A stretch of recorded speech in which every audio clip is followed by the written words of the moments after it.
Am I dreaming or it's Hologram program activated.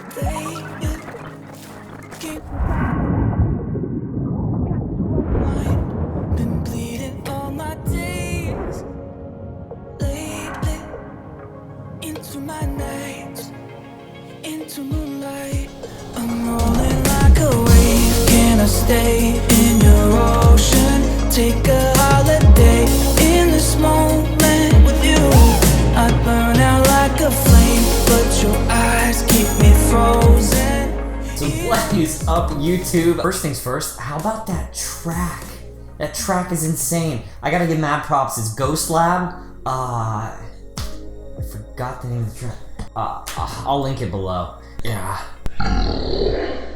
Shout out number one, Connor Miller Media, again, giving you props, gonna be doing some collab work with this guy.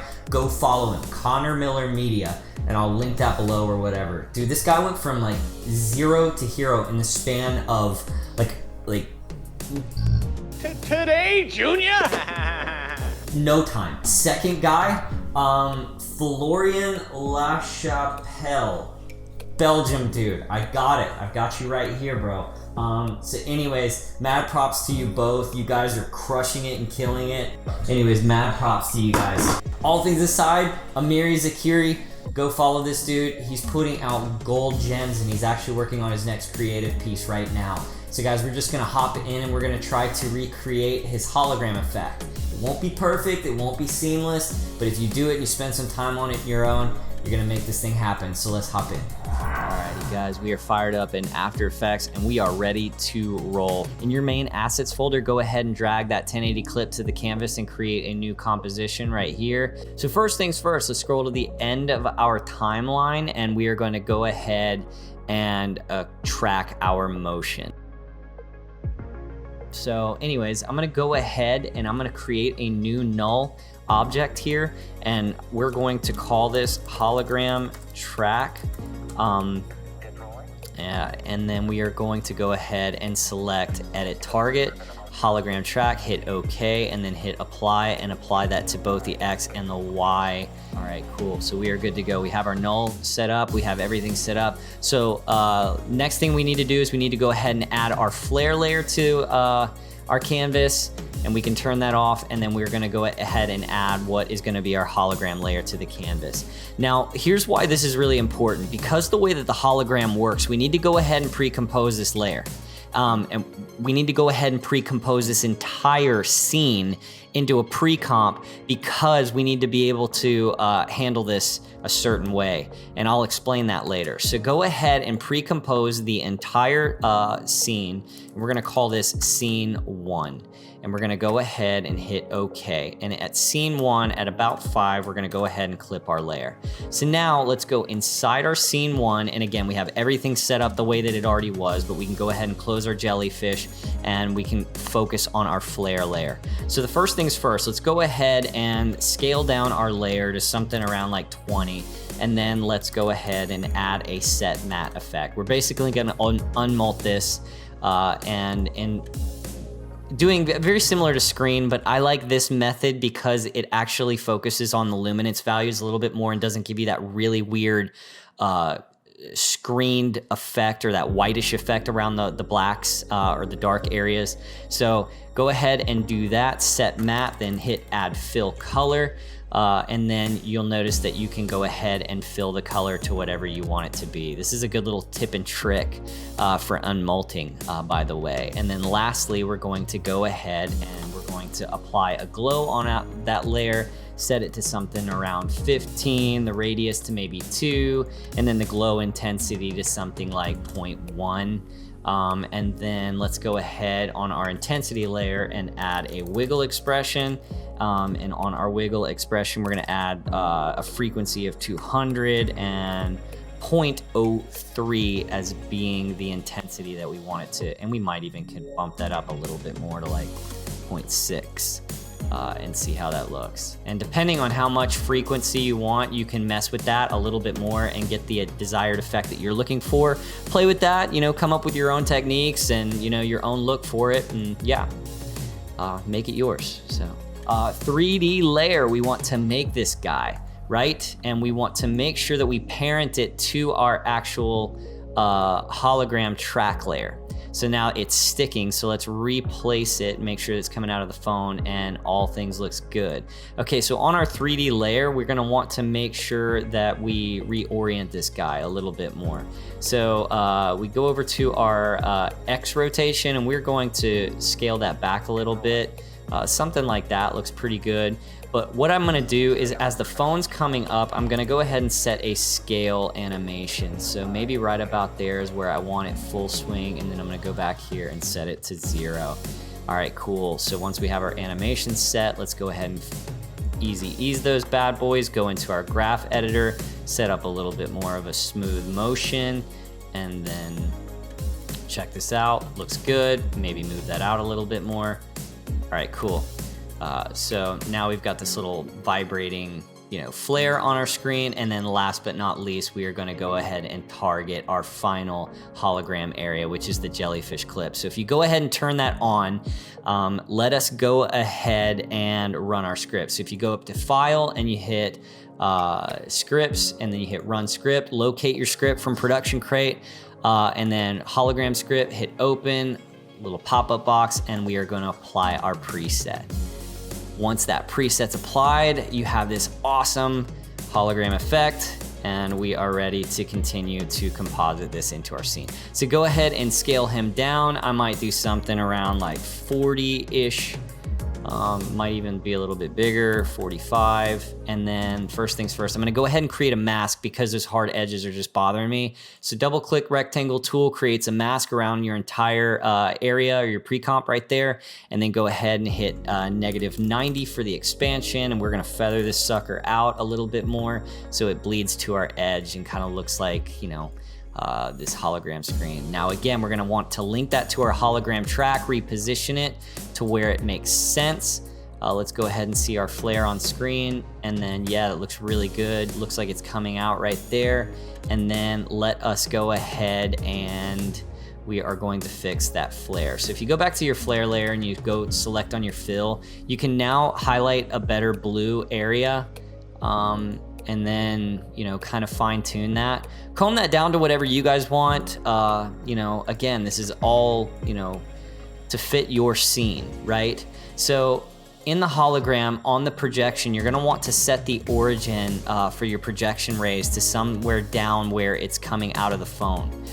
So once you have that set up, looks really good. You might need to go into your glow effect and set up your glow amount. I set mine to something like 4 and left the threshold alone. So yeah, this looks really cool, right?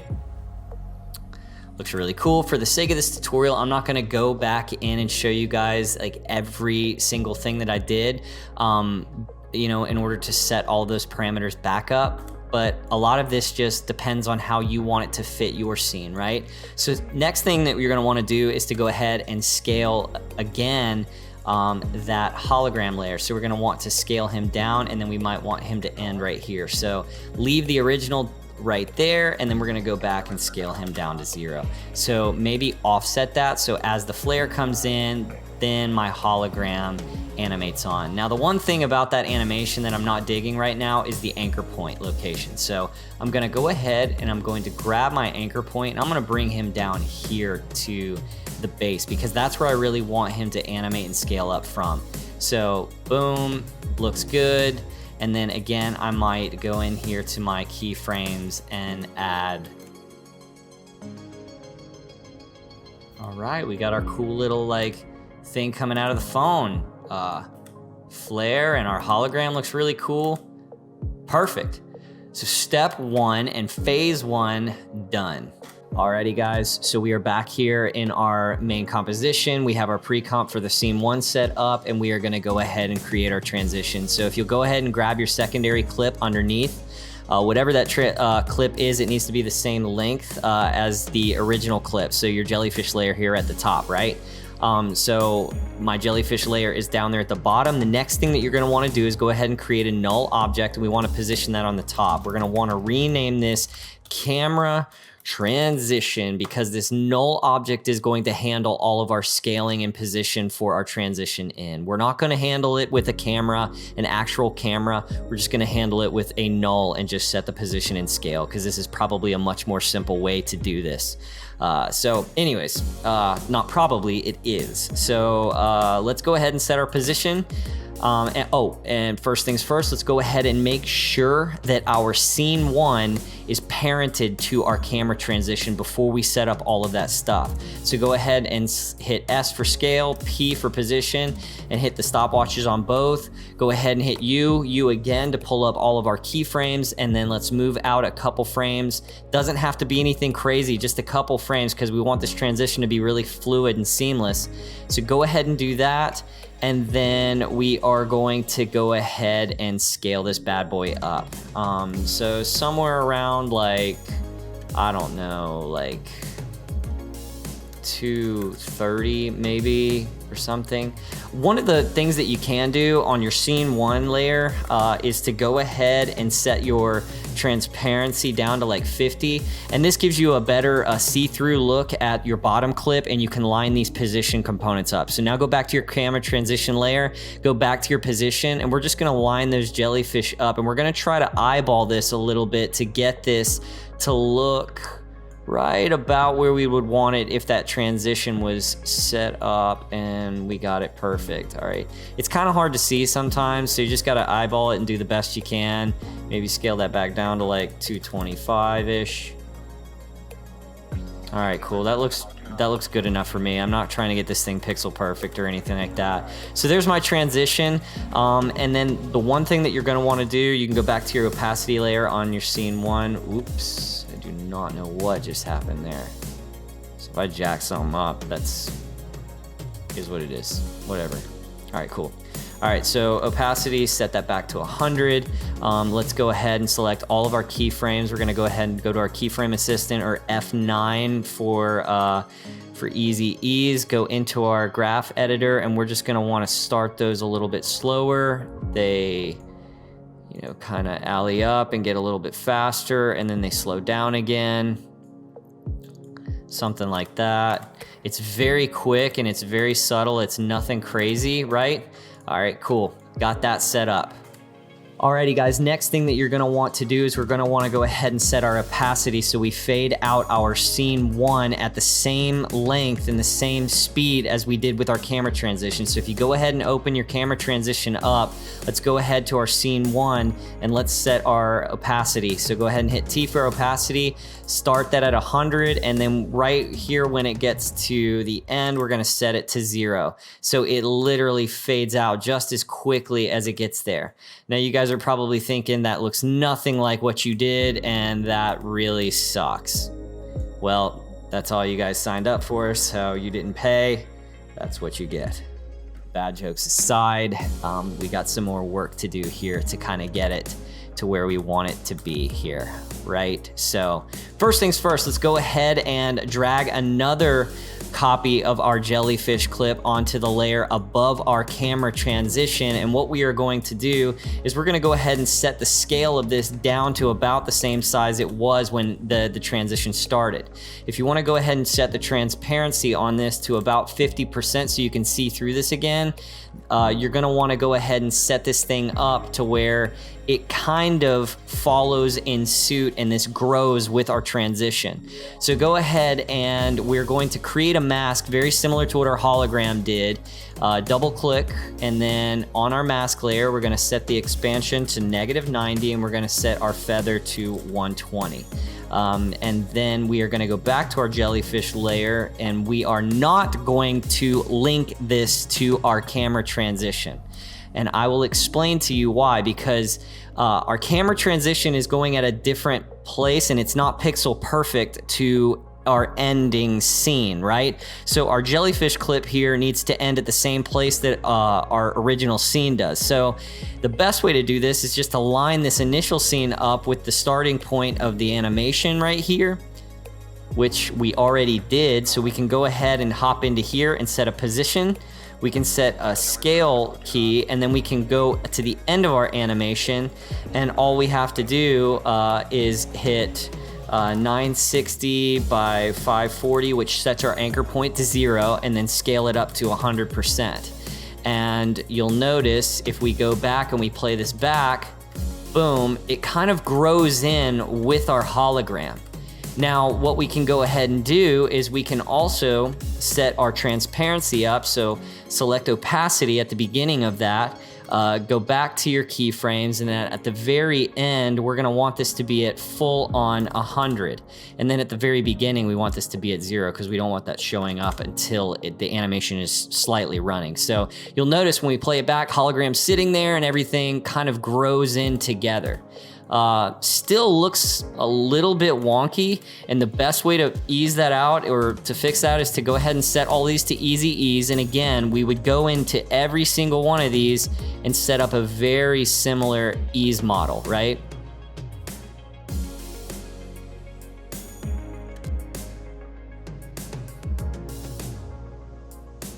And this is where, right now, is probably where you could probably think that I have no clue what I'm doing, but in all honesty, this is where you get to fine tune and make it yours and do exactly what you guys need to do in order to get the look that you're looking for. So just play with this, fine tune that, get the easing that you're looking for. Meanwhile, we're gonna go ahead and move forward for the sake of this tutorial and time, because I know that these things get long and winded. So, all right, so cool, we got our jellyfish. Everything's looking pretty cool. Everything kind of bumps in really fast. Big thing to remember here. Turn on your motion blur for this thing, and boom, that cleans up a lot of that right off the bat. One of the things that I also did in that initial jellyfish clip, if you open it up, I added an effect called Radial Blur. I did the old school Radial Blur here, and then halfway into my effect, I think it was right about here, I went ahead and set this thing up. And I think if you guys want to, you can go ahead and set it up right at the beginning to something like 12. And then when it finishes out, it's at 0. So it just adds a little bit of a, you know, kind of a, like a radial effect to the edge of the mask as it's animating in, so it doesn't really show through or bleed completely showing the jellyfish layer, and it adds a little bit more to that, to selling that blur effect. So one of the things that you're going to want to do now, guys, once we have our all of our animations set up, is we're going to want to trim all of our layers. So we're just revealing that bottom layer now, and we are basically on our final step. So one of the big things that you notice in a lot of these transitions is sometimes these things can just get abrupt, and that just doesn't really sell the effect. It's kind of like that, you know, in the movies when you're kind of scaling through the object and they pass through the glass and it kind of looks like that watery effect, or like you've actually, that it gives you that feeling that you've moved through something. If you don't know what I'm talking about, go watch more movies. But for the sake of that, we're gonna create that effect and kind of make it feel like you've entered into the scene, right? So this is a cool little trick for transitions and something that you guys really want to add to your arsenal. This is firepower right here. If you watch the entire tutorial and you got nothing out of it, this is what you want out of it. So very cool trick, and it's all in Turbulent Displace. The effect that you didn't think that you'd want to love all over again, and you are. So anyways, let's go ahead and set this guy up. So go ahead and select our jellyfish clip at the very bottom, control spacebar for FX console, and we are gonna go ahead and hit Turbulent Displace. We are gonna go ahead and start it before the animation is actually showing up. So let's go ahead and set our amount to something like 30, maybe our size a lot lower. And then the key here is our evolution. We're gonna wanna go ahead and Alt click our stopwatch and set a time expression to something like 1800, it's gonna really move this guy really fast. So if we play this back, you'll see all of that like wiggling going on and really like chaotic, you know, bumpy turbulence going on. So what we're gonna wanna do is we're going to want to bring that amount right back down. So let's go ahead and peak it right to where it, you know, the scene came in. So maybe we bring this back up to like 40, and then we're gonna go right about here and we'll bring it back down to 0. And guys, that does it. That completes our animation. And you will see how bad that looks because what did we not do? We did not, one of these, yeah, this guy right here, he needs to be cut off right here. So you'll notice we ended our transition a little sooner. So, boom. And awesome, we have this really cool bumpy transition. Kind of feels like we moved through the effect a little bit. Looks really cool. So there you go. Alrighty guys, so that sums it up. That ties off our Amir Zakeri transitions. Here's a little sneak peek of what we're gonna be doing next week. So check this thing out.